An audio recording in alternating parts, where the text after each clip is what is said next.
In chapter 3 of The Secret Garden, we discover that Mary Lennox is taking a journey.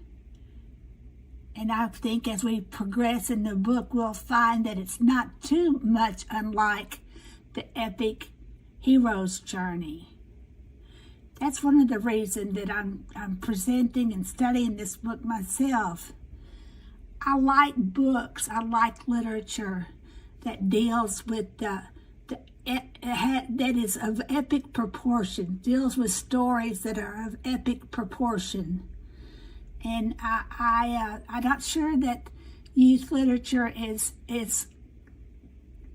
continued, in every case has continued in that vein.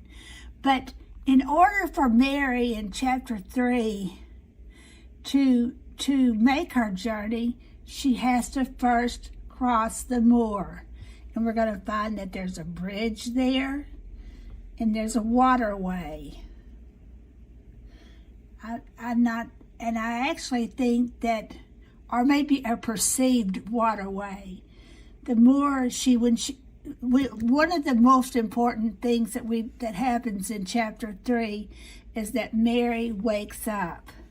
She's been asleep in the carriage, and she wakes up, and that's when the journey begins. Sleep during the course of this my own journey.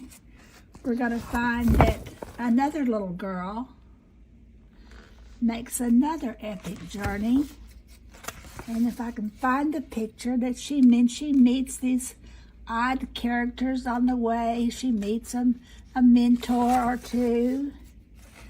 But then she makes this journey. She traverses a path. She crosses a path. And while she's out I'll talk about that later, but the birds are important. But along the path, she also falls asleep, and I can't find the picture right now, but everybody who is American and who are British knows this to be true. She and her friends fall asleep in a poppy field. In a month that's not too, but she goes through a wild forest but she meets some heroic friends that don't know that they're heroic. And I think that's also part of our discovery process. But then eventually, and I don't know if it's in here, the deadly poppy field. The deadly poppy field.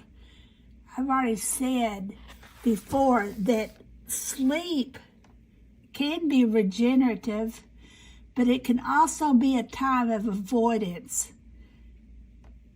In both of these books, The Wizard of Oz and The Secret Garden, the protagonist falls asleep